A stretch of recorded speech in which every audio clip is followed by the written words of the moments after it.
Le gouvernement Valls, c'est d'abord une équipe de poids lourds, des visages connus, des ténors, autant de gages d'expérience. Exit les couacs et faire taire une bonne fois pour toutes les accusations d'amateurisme. En témoigne l'ordre protocolaire numéro 2 du gouvernement, Laurent Fabius au Quai d'Orsay, et immédiatement après, Ségolène Royal à l'écologie. Suivent pour les plus importants Benoît Hamon, Christiane Taubira, Michel Sapin ou encore Arnaud Montebourg. Deuxième ligne de force, un gouvernement resserré, 16 ministres, ni plus ni moins, l'un des plus restreints de l'histoire.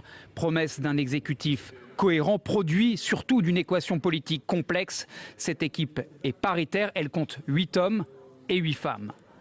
L'autre grande caractéristique de cet édifice gouvernemental, c'est qu'il n'intègre que 2 nouveaux entrants. Ségolène Royal, au sein d'un grand ministère de l'écologie, une parole libre et populaire.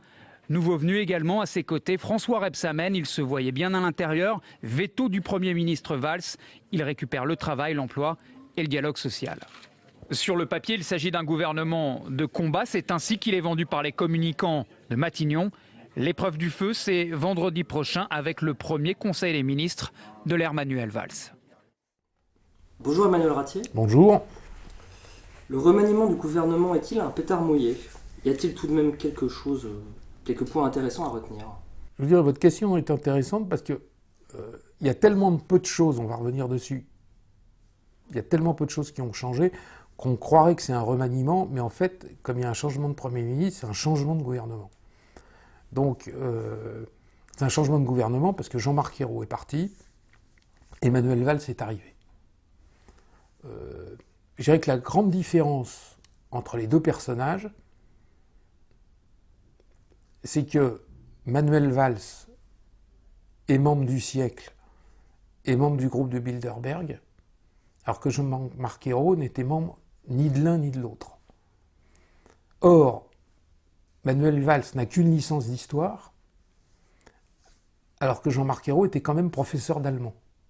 Donc il avait un peu plus de diplôme. Donc c'est même pas un problème de diplôme, c'est un problème de positionnement mondialiste. Première chose pour Manuel Valls. Le deuxième élément, c'est qu'il y avait en gros 3 possibilités comme Premier ministre. Avec les directives de Bruxelles qui ont mis la France sous surveillance au début de l'année, puis sous surveillance renforcée il y a 1 mois et demi,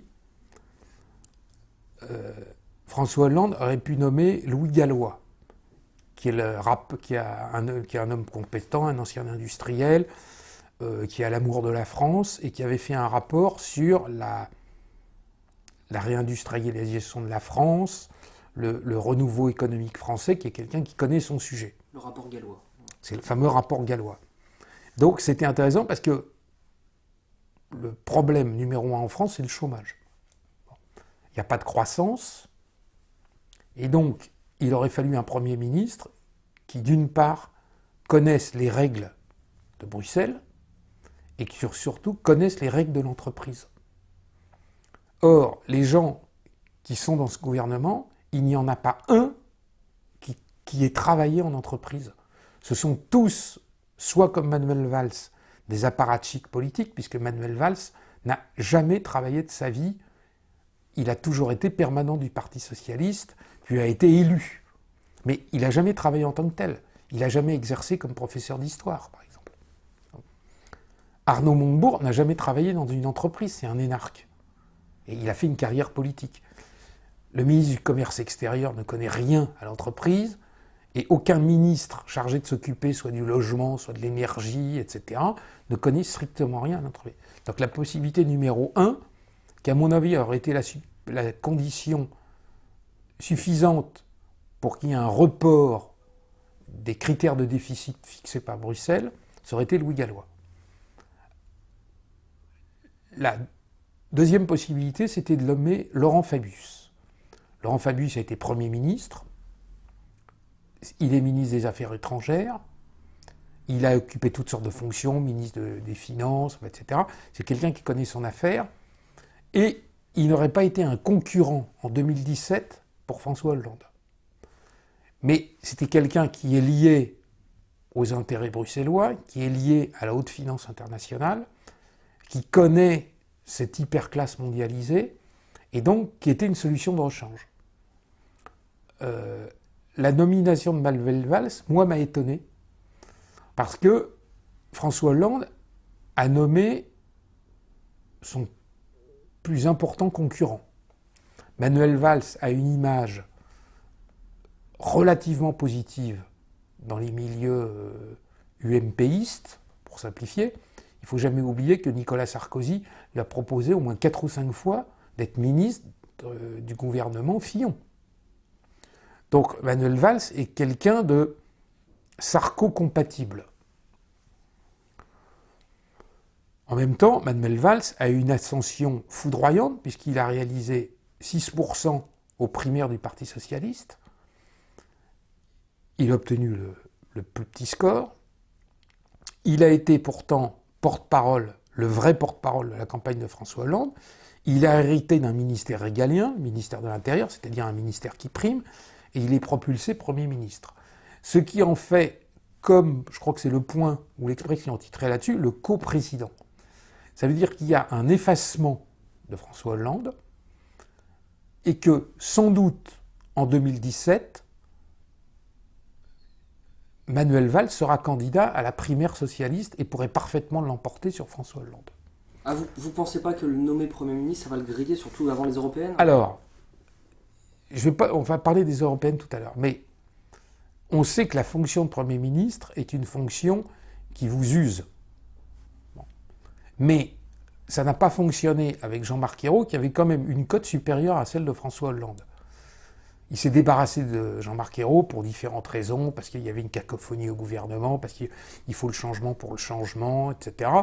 Mais la nomination de Manuel Valls est quand même, pour moi, un symbole de l'effacement et de l'indécision de François Hollande, qui est très remué dans sa vie personnelle, par exemple. L'affaire Julie Gaillet, le retour concomitant de Ségolène Royal, c'est très... Il ne sépare absolument pas sa vie publique de sa vie privée, François Hollande. Et Manuel Valls, c'est je pense, un fol espoir de François Hollande, parce qu'en fait, ce qui s'est produit, on a eu le premier tour des élections municipales, le deuxième tour des élections municipales, le troisième tour, c'est le changement de gouvernement, mais dans 1 mois et demi, il y a le 4e tour. Et les 4e tours, ce sont les élections européennes. Donc, les élections européennes ne peuvent pas être un sursaut pour le Parti socialiste. Je ne parle pas de ses alliés, parce qu'on se rend compte qu'aux élections municipales, c'est le Parti socialiste qui a beaucoup baissé. En revanche, aussi bien les écologistes, les Verts, que le Front de gauche, ou le Parti radical de gauche, font des scores relativement honorables. Et n'ont pas un recul, ne font pas l'objet d'un rejet de la population comme le Parti socialiste. Parti socialiste dont les candidats ont en général tenté de gommer à la fois le SIC-PS et la rose au point.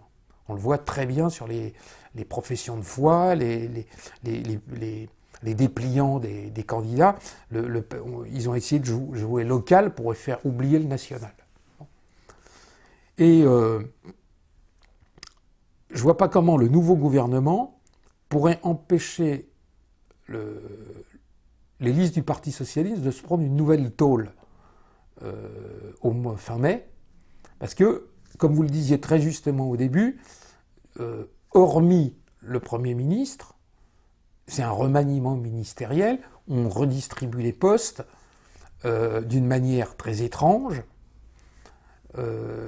puisque Cazeneuve, par exemple, se retrouve ministre de l'Intérieur, remplacement de Manuel Valls, par Racro, puisque 2 personnes à l'intérieur du gouvernement se sont opposées pour la place de Premier ministre.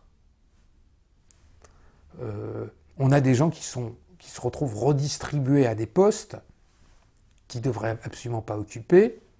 L'exemple type, c'est Mme Taubira, dont les diplômes sont trafiqués, qui s'est mis à dos, qui a une cote catastrophique dans l'opinion, etc., etc. Et on va assister un retour également d'un grand nombre de secrétaires d'État. Donc il n'y a aucune nouvelle personnalité qui apparaît dans ce gouvernement.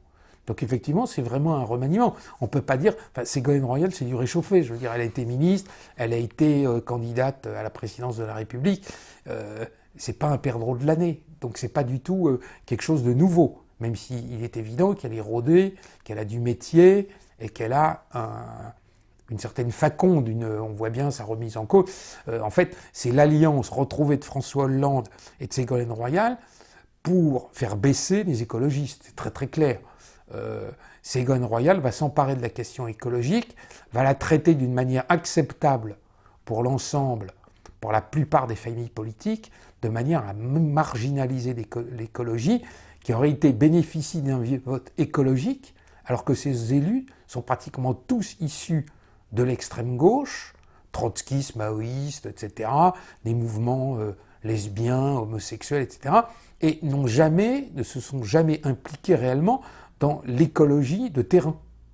Et Ségolène Royal est quelqu'un qui est parfaitement capable de rabattre une partie des écologistes en direction du Parti socialiste.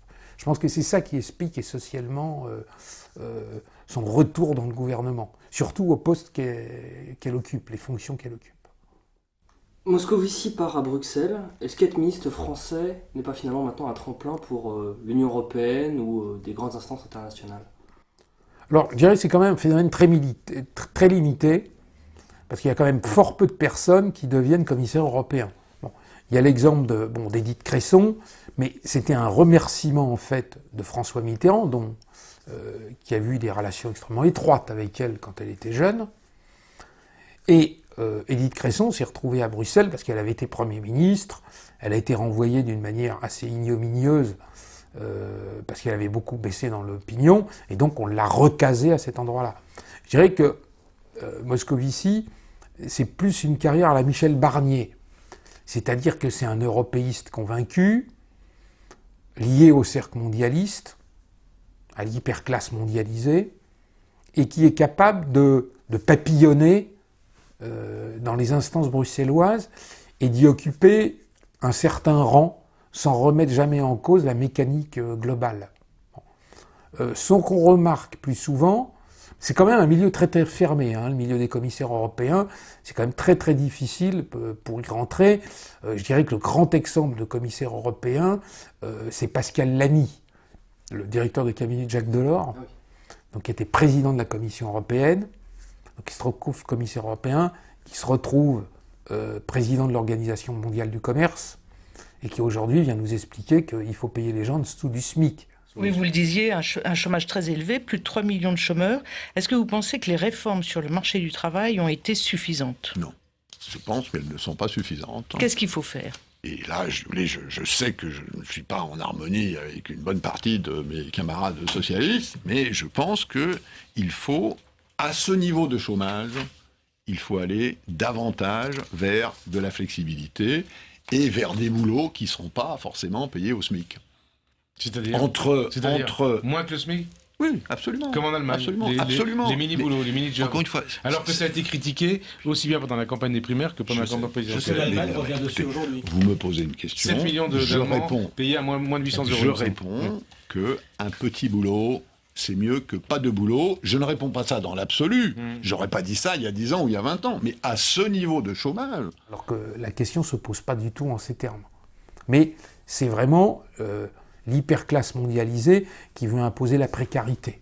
Bon, je pense que Pierre Moscovici est exactement dans le même positionnement de détestation de la France, pour être très clair. Ce qui arrive souvent aux ministres, en général, ils ne se retrouvent pas à la Commission européenne, aux anciens ministres, ils se retrouvent au Parlement européen. C'est-à-dire qu'ils sont recasés comme députés européens, et là, ça paraît un peu difficile parce que le remaniement le changement de gouvernement a été très tardif. On peut dire que je crois que toutes les têtes de liste sont désignées, mais je pense que les listes ne sont pas encore fixées et qu'on va retrouver un certain nombre de ministres ou de secrétaires d'État qui n'ont plus on va être vulgaire, de casse-croûte pour se recaser à Bruxelles, où l'ordinaire est plutôt bon, puisque entre les indemnités, le salaire, les indemnités, les revenus, etc., ce sont des gens qui tournent en gros entre 15 et 20 000 euros par mois, quoi. C'est quand même beaucoup mieux que le Conseil économique et social. Donc je pense qu'il y a un certain nombre de gens qui vont être recasés sur les listes européennes. Manuel Ratier, merci beaucoup. Merci, à bientôt.